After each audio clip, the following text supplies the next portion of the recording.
નમસ્તે વિદ્યાર્થી મિત્રો, આગળના સેશનની અંદર આપણે પ્રોટીન અને બૃહદ અણુઓની ચર્ચા કરી હતી કે પ્રોટીનનું નિર્માણ કેવી રીતે થાય છે. સાથે સાથે બૃહદ અણુઓ જે બે પ્રકારના હોય છે, સૂક્ષ્મ બૃહદ અણુઓ અને બૃહદ જૈવ અણુઓ એટલે કે મોટા જૈવ અણુઓ. અણુભારને અનુસરીને આપણે એનું વર્ગીકરણ જોયું હતું. તો આજે આપણે નવો ટોપિક ભણવાનું છે જેનું નામ છે પ્રોટીનની સંરચના. પ્રોટીનની સંરચના છે એ જુદા જુદા પ્રકારોમાં વિભાજિત છે, જુદા જુદા 4 પ્રકારોમાં વિભાજિત છે પ્રોટીનની સંરચના. આપણે પ્રોટીન એક પોલિમર છે એના મોનોમર વિશે તો સમજ્યા, પણ સાથે સાથે આપણે એની રચના કેવી રીતે થાય છે કે પ્રોટીનના બંધારણમાં પોલીપેપ્ટાઇડ ચેઇન કેવી રીતે મહત્વનો ભાગ ભજવે છે એ આપણે અહીંયા સમજવાનું છે. તો સૌપ્રથમ એને સમજીએ એના પહેલાં આપણને થોડી માહિતી આપી છે એ આપણે જોઈ લઈશું. જેમ કે આગળ બતાવ્યા મુજબ પ્રોટીન એ શું છે? વિષમ પોલિમર છે જે એમિનો એસિડની શૃંખલાથી બને છે. અણુઓની સંરચનાનો અર્થ જુદા જુદા સંદર્ભમાં જુદો જુદો હોય છે. અકાર્બનિક રસાયણશાસ્ત્રમાં સંરચનાનો સંબંધ આણ્વિક સૂત્ર સાથે હોય છે. કે આપણે અકાર્બનિક ઇનઓર્ગેનિક કેમિસ્ટ્રી ની વાત કરીએ તો આણ્વિક સૂત્ર સાથે સંરચનાનો સંબંધ હોય છે કે NaCl, MgCl2, બરાબર. કાર્બનિક રસાયણોની આપણે વાત કરીએ એટલે કે ઓર્ગેનિક કેમિસ્ટ્રીની વાત કરીએ તો અણુઓની દ્વિપરિમાણિક સંરચના એ બેન્ઝીન અને નેપ્થેલિન વગેરે કહેવામાં આવે છે. એટલે કે અકાર્બનિક કેમિસ્ટ્રીની વાત કરીએ તો NaCl, MgCl2 જેવા આણ્વિક સૂત્ર સાથે સંબંધ હોય છે પ્રોટીનની સંરચનાનો. અને કાર્બનિક રસાયણની વાત કરીએ તો પ્રોટીનની સંરચનાનો સંબંધ બેન્ઝીન અને નેપ્થેલિન જેવા રસાયણો સાથે હોય છે. સાથે ભૌતિક વૈજ્ઞાનિક આણ્વિક સંરચનાને ત્રિપરિમાણીય દૃશ્યને જ્યારે જૈવ વૈજ્ઞાનિક પ્રોટીનની સંરચનાના 4 સ્તરીય વ્યક્ત કરે છે. કે આપણે ભૌતિક વૈજ્ઞાનિક આણ્વિક સંરચનાની વાત કરીએ તો એ 4 સ્તરમાં પ્રોટીનની સંરચના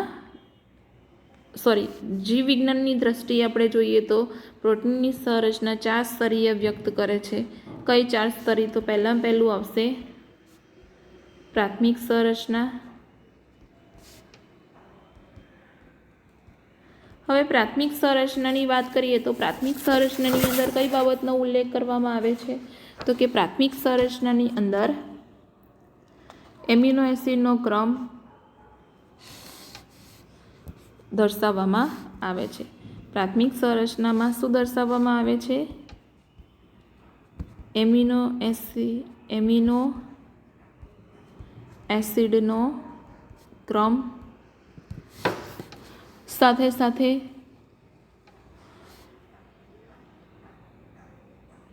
કયો એમિનો એસિડ પ્રથમ અને કયો એમિનો એસિડ દ્વિતીય હશે એની પણ માહિતી પ્રાથમિક સંરચનામાં મળી જાય છે, બરાબર. સાથે સાથે તેમાં N ટર્મિનલ અને C ટર્મિનલની પણ વાત કરી છે, બરાબર. કે ધારો કે આ કોઈ શૃંખલા હોય, બરાબર, જેમાં અહીંયા N છે અને અહીંયા C છે, તો એ શું દર્શાવે છે? N જે છે એ એમિનો સમૂહ દર્શાવે છે કે અહીંયા એમિનો સમૂહ ધરાવતો એમિનો એસિડ હશે, અને C જે છે એ કાર્બોક્સિલ સમૂહ દર્શાવતો છેડો છે, બરાબર. આ પ્રાથમિક સંરચનાની અંદર જોવા મળે છે. ત્યાર પછી દ્વિતીયક સંરચના આવશે. ત્યાર પછી કઈ સંરચના આવશે? બીજી દ્વિતીયક સંરચના. દ્વિતીયક સંરચનાની આપણે વાત કરીએ તો દ્વિતીયક સંરચનાની અંદર પ્રોટીન કુંતલ સ્વરૂપમાં જોવા મળે છે. પ્રોટીન કુંતલ સ્વરૂપમાં જોવા મળે એટલે કેવી રીતે? આવી રીતે, બરાબર. આને કહેવાય કુંતલ.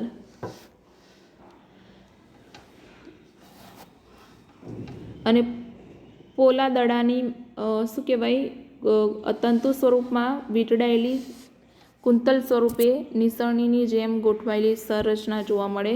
ત્યાર પછી ત્રીજા પ્રકારના પ્રોટીનનું બંધારણ તૃતીયક સંરચના. તૃતીયક સંરચના જે છે એ તૃતીયક સંરચના પ્રોટીનની લાંબી શૃંખલા અને તેના ઉપર પોલા ઊનના દડાની માફક વીંટળાયેલી શૃંખલા જોવા મળે છે. તમે આકૃતિની અંદર જોઈ શકો છો. બરાબર, કેવી રીતે એ હું તમને સમજાવું. આવી રીતે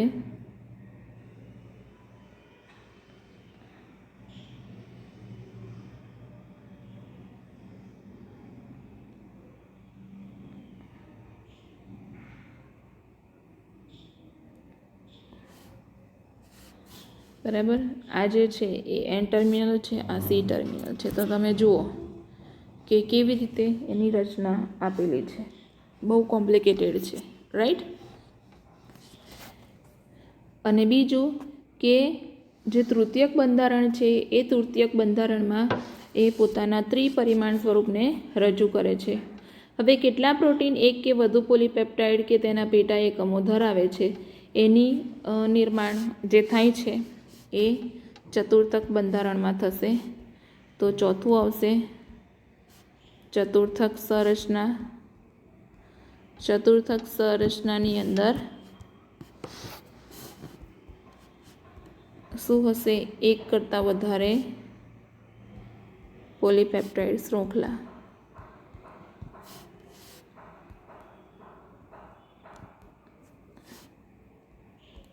બરાબર.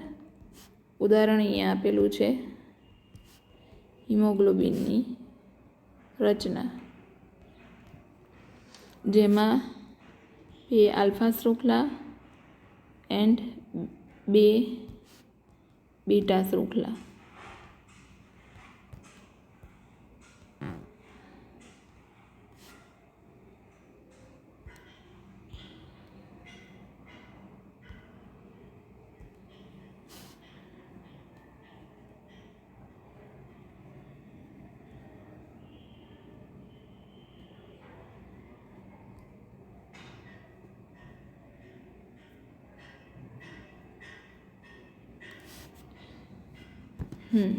એમાં 2 આલ્ફા શૃંખલા અને 2 બીટા શૃંખલા આવેલું હોય છે. બરાબર, જોઈએ આપણે બુકમાંથી.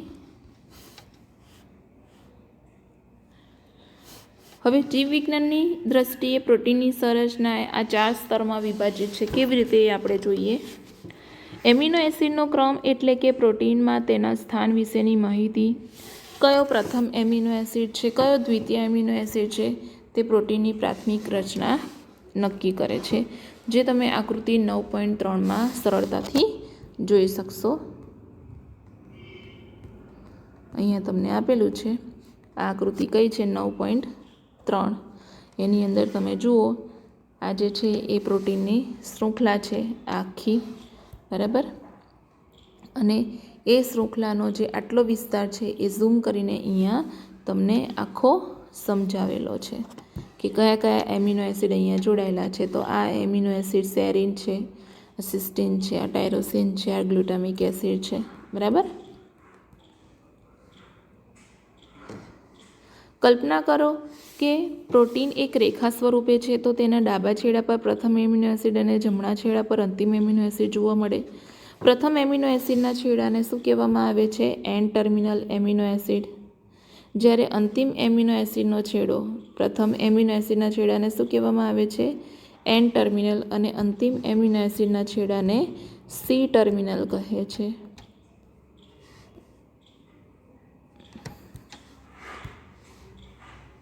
સી ટર્મિનલ એમિનો એસિડ કહે છે.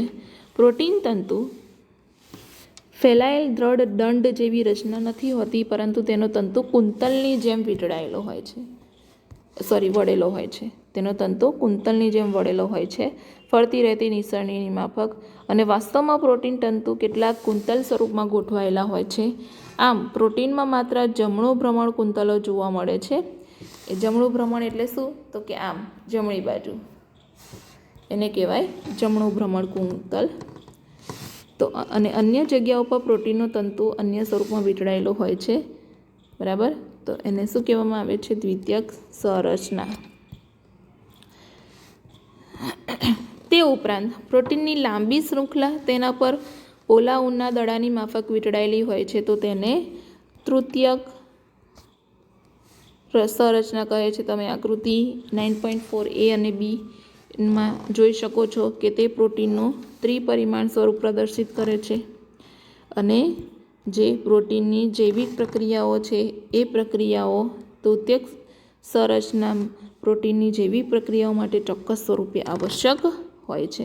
તમે અહીંયા જોઈ શકો છો આ એ અને બી જે છે એ જે છે એ દ્વિતીયક સ્વરૂપ છે અને બી જે છે એ તૃતીયક સ્વરૂપ છે. તૃતીયક સ્વરૂપમાં જુઓ ઊનના દડાની જેમ વીંટળાયેલું છે, બરાબર. ત્યાર પછી ચતુર્થક બંધારણ માટે તમારે શું યાદ રાખવાનું છે? તો કેટલાક પ્રોટીન એક કે તેથી વધુ પોલીપેપ્ટાઇડ કે તેમના પેટા એકમોનો સમૂહ હોય છે. જે પ્રકારે પ્રત્યેક પોલીપેપ્ટાઇડ્સ કે પેટા એકમો એકબીજાની સાપેક્ષ ગોઠવાયેલ હોય છે. કે અમુક પ્રોટીન એક જ પોલીપેપ્ટાઇડ શૃંખલાનું બનેલું છે અને અમુક પ્રોટીન એક કરતાં વધારે પોલીપેપ્ટાઇડ શૃંખલાના બનેલા છે. તો કેટલાક પ્રોટીન જે એક કે તેથી વધુ પોલીપેપ્ટાઇડ કે તેના પેટા એકમોનો સમૂહ હોય છે, જે પ્રકારે પ્રત્યેક પોલીપેપ્ટાઇડ કે પેટા એકમો એકબીજાની સાપેક્ષ ગોઠવાયેલા હોય છે. તમને ખબર હશે ગોળાની બનેલ સીધી રેખા અથવા તો ગોળ દડાઓ જે એકબીજા પર ગોઠવાઈને સમઘન કે પટ્ટિકા જેવી સંરચના કરે તે, બરાબર. તે પ્રોટીનના સ્થાપત્યને પ્રદર્શિત કરે છે, જેને પ્રોટીનની ચતુર્થક રચના કહેવામાં આવે છે. જેને શું કહેવામાં આવે છે? પ્રોટીનની ચતુર્થક રચના. હવે એનું ઉદાહરણ આપેલું છે ચતુર્થક રચનાનું કે પુખ્ત મનુષ્યમાં હિમોગ્લોબિન 4 પેટા ખંડોનો બનેલો હોય છે, જે એકબીજાને સમાન હોય છે. 2 પેટા આલ્ફા અને 2 પેટા બીટા પ્રકારના હોય છે, જે એકબીજા સાથે જોડાઈને મનુષ્યનું શું બનાવે છે? હિમોગ્લોબિન. જે એકબીજા સાથે જોડાઈને શું બનાવે છે? મનુષ્યનું હિમોગ્લોબિન, બરાબર.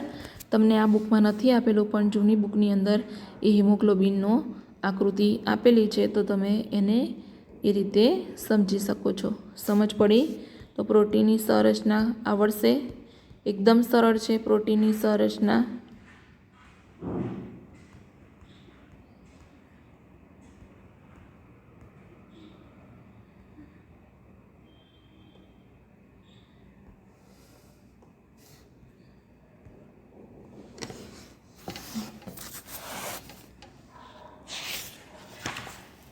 પ્રોટીનની સંરચનાની સાથે સાથે આપણે પ્રોટીનના ગુણધર્મો પણ ભણ્યા હતા કે પ્રોટીન જે છે એ પાણીમાં સરળતાથી દ્રાવ્ય થઈ જાય છે. પ્રોટીનના બહુ બધા સોર્સિસ છે. પ્રોટીન એક કરતાં વધારે એમિનો એસિડ જોડાઈને બને છે, બરાબર.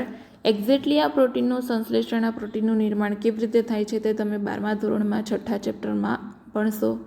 ખૂબ જ મજા આવશે એ ચેપ્ટર ભણવાની તમને, જો તમે વ્યવસ્થિત રીતે પ્રોટીન સમજ્યા હશો તો. તમને અહીંયા સંરચનાની અંદર પણ આપેલું છે, જુઓ સ્ટેપ બાય સ્ટેપ આપણે જોઈએ.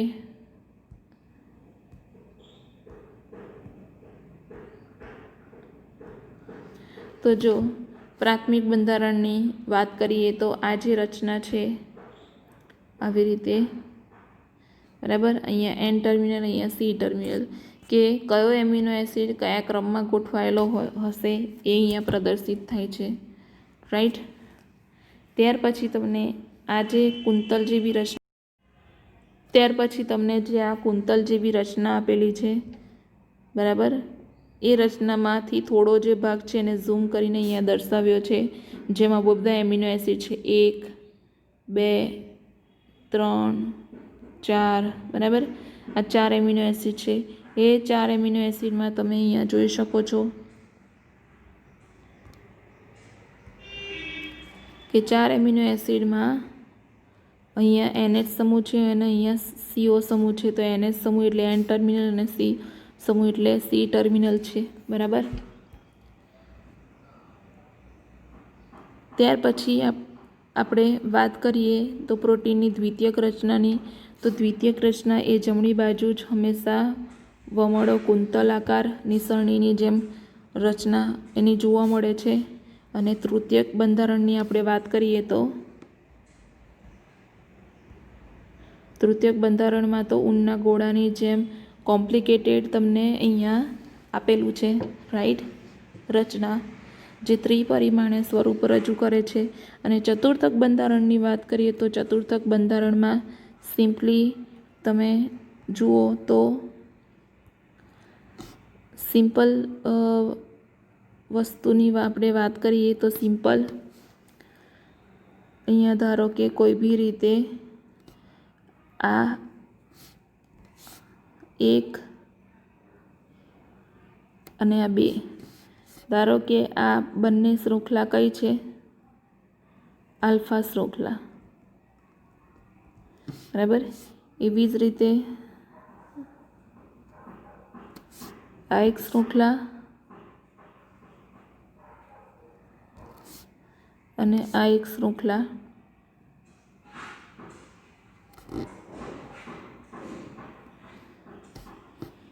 આ બંને શૃંખલાઓ કઈ છે? બીટા શૃંખલા, બરાબર. અને આ જે છે એ હિમ સમૂહ છે જે શૃંખલાની રચનામાં જરૂરી છે. તો આવી રીતે તમે પ્રોટીનનું ચતુર્થક બંધારણ સમજી શકો છો. આ શું છે? પ્રોટીનનું ચતુર્થક બંધારણ, બરાબર. આ તમારે તમારી નોટબુકમાં દોરી લેવાનું. મેં તમને શોર્ટમાં સમજાયું, તમને અહીંયા બુકમાં ડિટેલમાં આપેલું છે. ઓકે, તો આ થઈ ગઈ પ્રોટીનની સંરચના. એકદમ સરળ છે, વ્યવસ્થિત ભણજો. 3 માર્ક્સમાં તમને સંરચના પૂછાઈ શકે છે. આના પછીના સેશનની અંદર આપણે પોલિસેકેરાઇડ એટલે શું અને ન્યુક્લિક એસિડ શું છે એના વિશે ચર્ચા કરીશું. પોલિસેકેરાઇડમાં આપણે શર્કરાની ચર્ચા કરીશું અને ન્યુક્લિક એસિડની અંદર આપણે DNA અને RNAની રચના સમજીશું.